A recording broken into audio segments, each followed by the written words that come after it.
Hi, and welcome to the Johnny Random Show. Today's episode is going to be on mythology, myths we tell ourselves.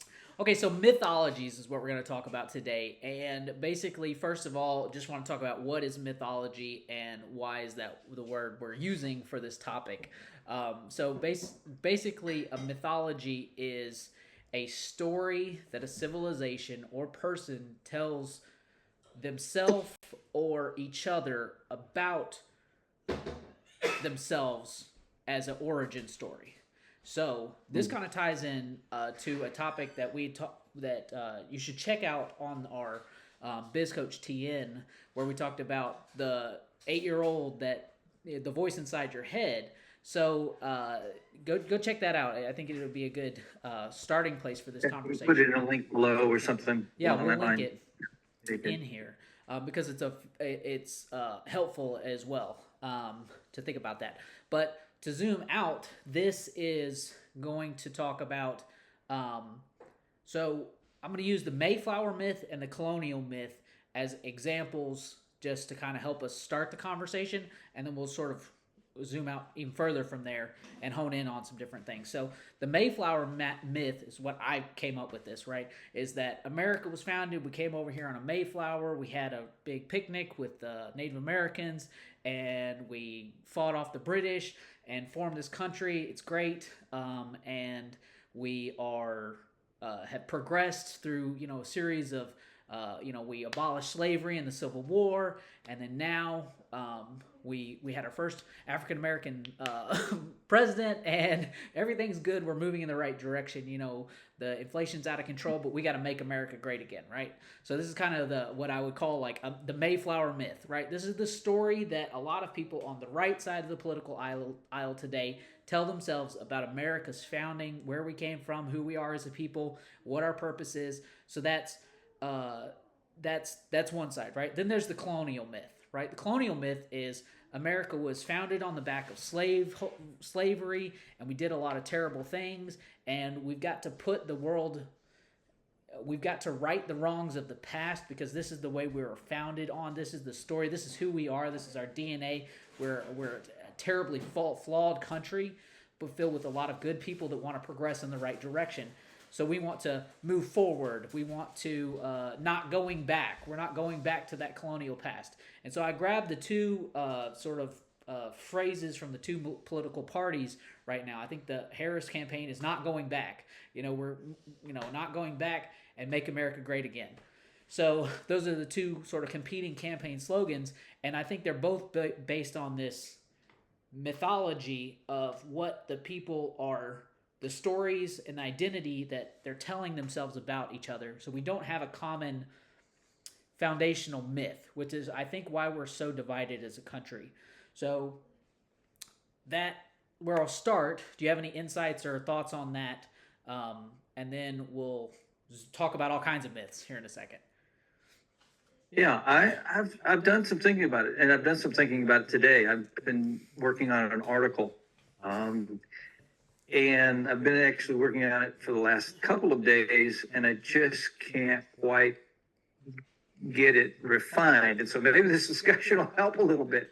But we all have selective histories about ourselves and about who we are and that type of thing. And when we're talking to one group of people, we may talk about this part of our history or something. And when we talk to another set of people, we may talk about this part of our history. So it's not that they aren't both true, but when you talk about just one, it seems like the other doesn't exist. For some reason, I thought about this that I was told early on as a preacher. Preach heaven as if there was no hell. Preach hell as if there was no heaven. And it's kind of that kind of thing. We can look at history that way, because history is full of a lot of different people who have interacted. And if you've read any good history books, they will include both the good and bad. Right. It's when we get just one or the other that we get uh, A little kind of lopsided. kind of messed up. Because there's good people and bad people. Like right now, we could look at, you know, we could talk about horrible things that people are doing and everything, or we could talk about just all the wonderful, good things that are happening. It's like the internet. Great. Oh, it's wonderful. I love it. Right. It's the worst thing in the world. Right. No, that's a great example. Is it not? Yeah. No, that's a great example. I think Yeah. about and my personal myth, right? And I've told several people. I may have told you this at one point, but like I can look back on my life and be like, okay, I graduated at 16. I moved out on my own. I bought a house at 18. I was a manager. I haven't. There's until like one job recently. Every job I ever worked at, in within 6 months, I was promoted into management. Period. My whole entire life. Mm-hmm. In 6 months, I was recognized as somebody that could be trusted with management and managing and supervising in every job I ever had until in my mid 30s. And so it was kind of like you could tell this I could tell this story of like a military veteran, that this story about who I was and my success, and being a homeowner Mm-hmm. and all this kind of stuff. And but then there's also that other story of me where it's like I was a sickly child. I, barely I got married at 18 and was dirt poor, living on food stamps, at 18, with a child, like what in the world, way in over my head. I'm, in my mid 20s, got out of the military, immediately got divorced, was a single dad. My bank account on like Christmas of 2017, I had like $3 in my bank account. I went out and to the dollar store at Dollar Tree and bought like $1 items to fill up their stockings, and then I wrapped a few of the $1 items, and Yeah. so like under the tree there's toys, and then there's toys in their stockings, and it all cost like I don't know 20 something bucks, and that was my last $20 until I got paid, like the next week. Like Mm-hmm. so there's that story, and then got married, and the pandemic happened, and so there's two stories that you can tell depending on which way you want to Mm-hmm. look at my own life story. And it kind of goes into that I could be a victim, I could say all the bad things that happened to me, I could let that define me, or I could let another story define me, there's almost like these bipolar forces going on. And certainly I think maybe Yeah. it's more dramatic in my life, but I think everybody has that kind of same thing where like and again, just reaching back into that previous conversation, like that 8-year-old that runs the world, that 8-year-old voice that sometimes we tell ourselves who we are and what we are, and it goes into how we make decisions, what jobs we choose, what we think we can do, what if we're not good enough for something, if we shouldn't, try for a promotion, or if we should, or we just entitled to, things because, things just Yeah. happen when I ask, and Yeah. and whatever. So yeah, that's the mythology. So how all of this, so like that's mythologies. That's basically the definition that we're using, right? So it's not that the story is true or not true. It is the story that has truth in it that you believe, right?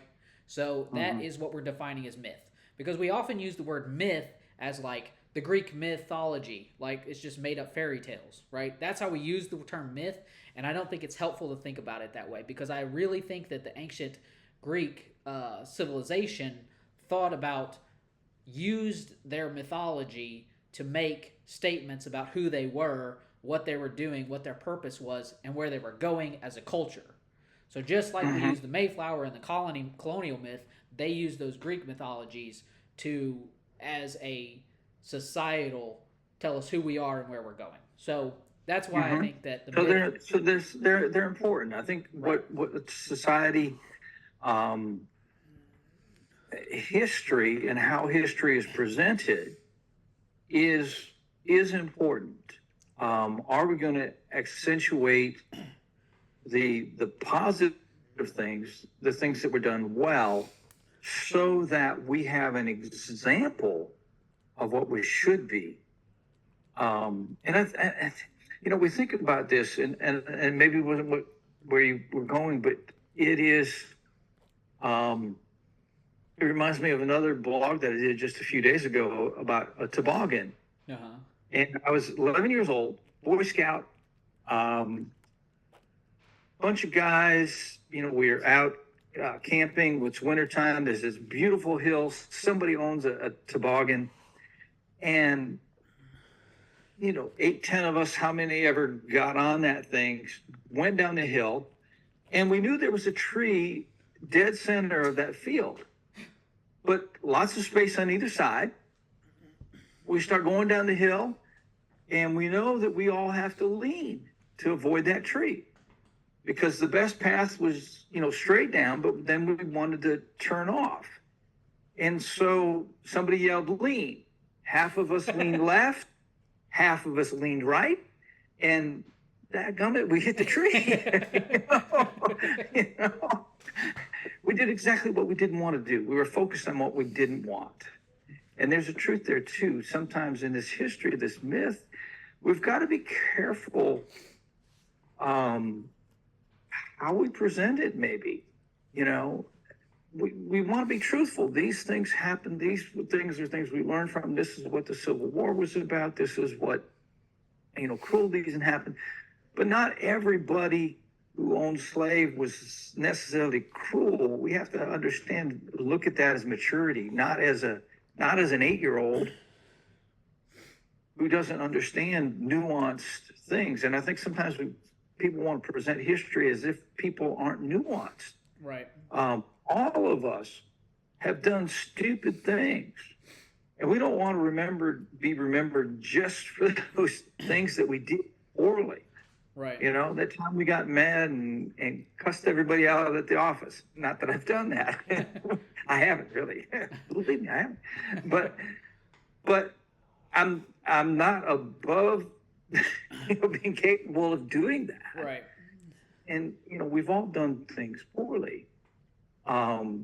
That maybe can be a lesson to somebody not to do that. But to say that everybody in the 90s was me at that age, everybody was just like me. Right.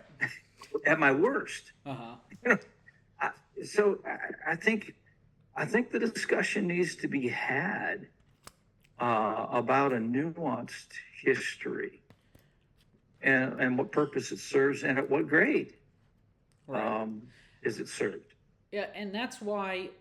So if you're on the Johnny Random Show, hopefully you're familiar with the Dials Project. The Dials Project has been a big part of what we've been doing here on the channel.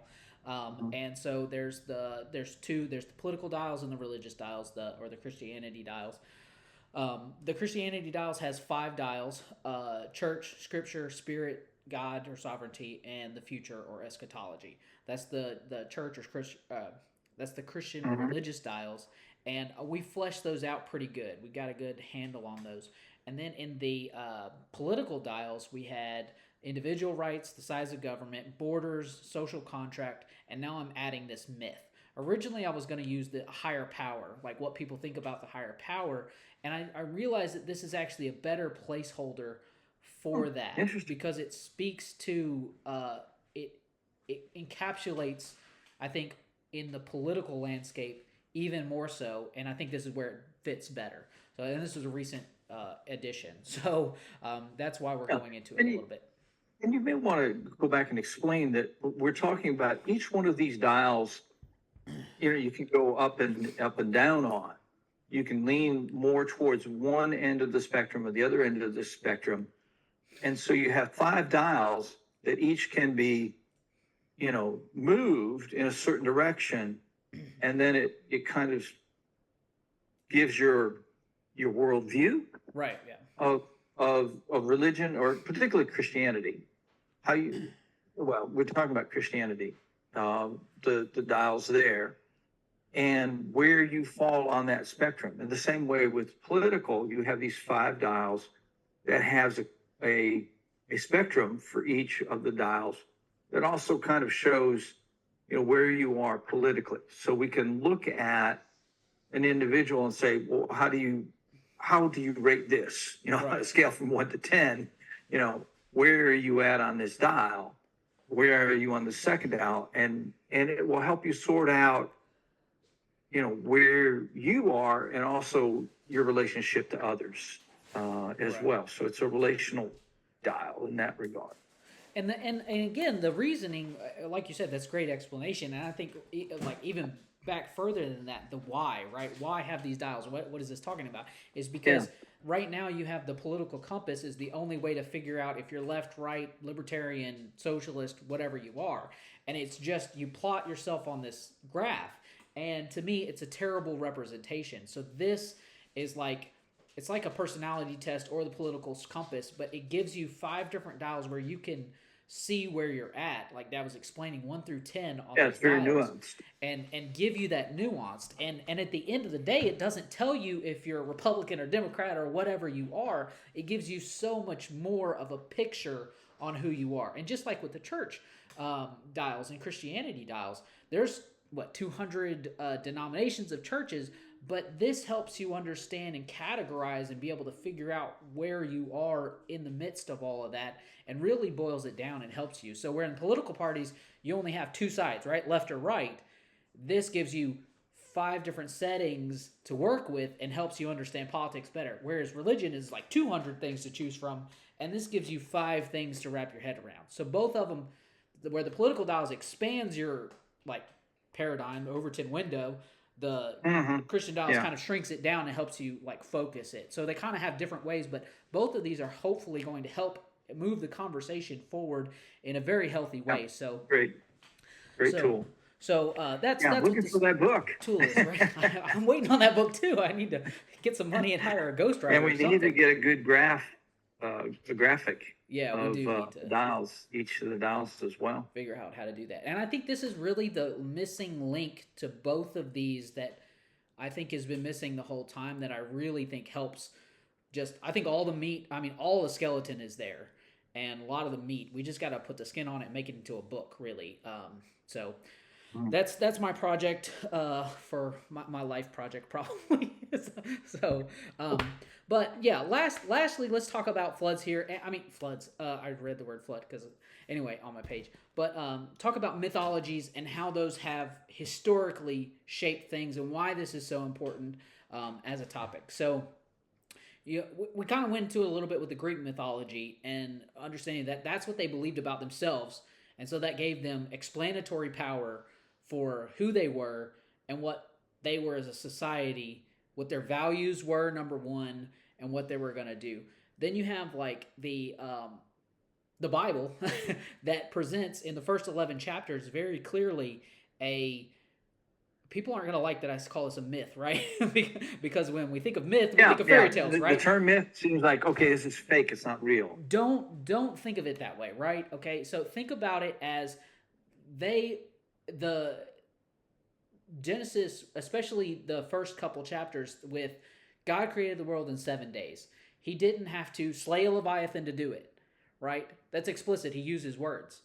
Why is that explicit? Because other cultures had this idea about the world was created, like the Egyptians had like eggs and birthing. The Canaanites and the Babylonians had this like Baal splitting Leviathan or whatever, so like the whole beginning, if you look at it, there's these polemics, which are arguments against the cultures around it, and said, no, this is the true myth. I think it was C.S. Lewis that used that term, the myth that's true. C.S. Lewis is a very popular author and in Christianity, an apologist. And when he used that terminology, he was using it in the same way I am.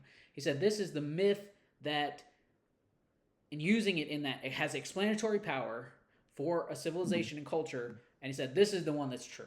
And that's what, as Christians, we will believe that. But I think, on this dials, there would be people that would say, well, there's evolutionary or secularism or whatever. That's the mythology that they will believe. That there's this evolution process, that there is no God, is a materialist worldview. And so that would be like 1 on the dial, whereas like 10 would be, I would say Judeo-Christian, Judeo-Christian, ideals, or mythology. Uh, it feels weird using these terminologies because I think that we might have some pushback, but hopefully when we are explaining it, you Mm, understand what I'm saying. And then I think in the yeah. middle, there's like a deism mythology where like God created the world, but then he left it. He has no play. He is not interacting with the world, right? And then you would have like Calvinists where it's like maybe Calvinists are 10, where like God is so sovereign over all, and then there's like maybe down from that where there's free will, where like there's humans interacting, but God's got an overarching plan for history, right? Like, so that's 9 and like 10, and then down here like deism, and then maybe like a secular worldview where like there's reincarnation. So there's like what you do on Earth has like eternal consequences, right? I feel like a Hindu or somebody in that worldview would say there's eternal consequences because I don't want to come back as like an animal that's whatever. I want to come back as like a rich person, right? Like in this reincarnation cycles. So Mhm. that's a worldview, that's a mythology that tells you how to live your life and how to behave on Earth. And then Mhm. so somehow we'll have to like put all these into a range, but the range would be based on uh, I guess how materialist versus how active your God is uh, in the universe, I guess, and how it works, right? So, sorry, I think you're muted. A little bit, but that's at least a good start of Oh, there you go. what conception is there. That's Okay, good. yeah. So, um, but yeah, and again, just how these things play out. I don't know what I wrote this on my page. Like Star Wars has a whole mythology, right? Lord of the Rings has a whole Mm. mythology. These all have. I think that's why they're timeless works of art because they have built a worldview that mirrors something in the real world and reality, but it allows their characters to have motivations, have purpose, and it's not. And I think that's what sometimes when people, I think when they say that TV series just was terrible, you know what I mean, and it's because you didn't have a mythology that you could believe in. It didn't mirror something in the real world well enough. It didn't resonate with something. I think it like the best TV shows or movies. Characters had no depth a lot of times of what you feel like. They don't have any backstory. They don't have, um, yeah, they don't seem real enough. They're 2D instead of 3D. Right, yeah. And that, Sense and so the of best it. ones have that. Yeah. So I just thought I'd throw that in there just to kind of, I don't know, put some color into this conversation, help all Yeah. the ways to And I think these understand. myths are important, especially when you think about nations and how nations look at themselves and what stories they tell themselves. Yeah, you go to Russia and the whole communism is a uh, tells people of who they are and how they relate to society, how they relate to one another. The same thing with China.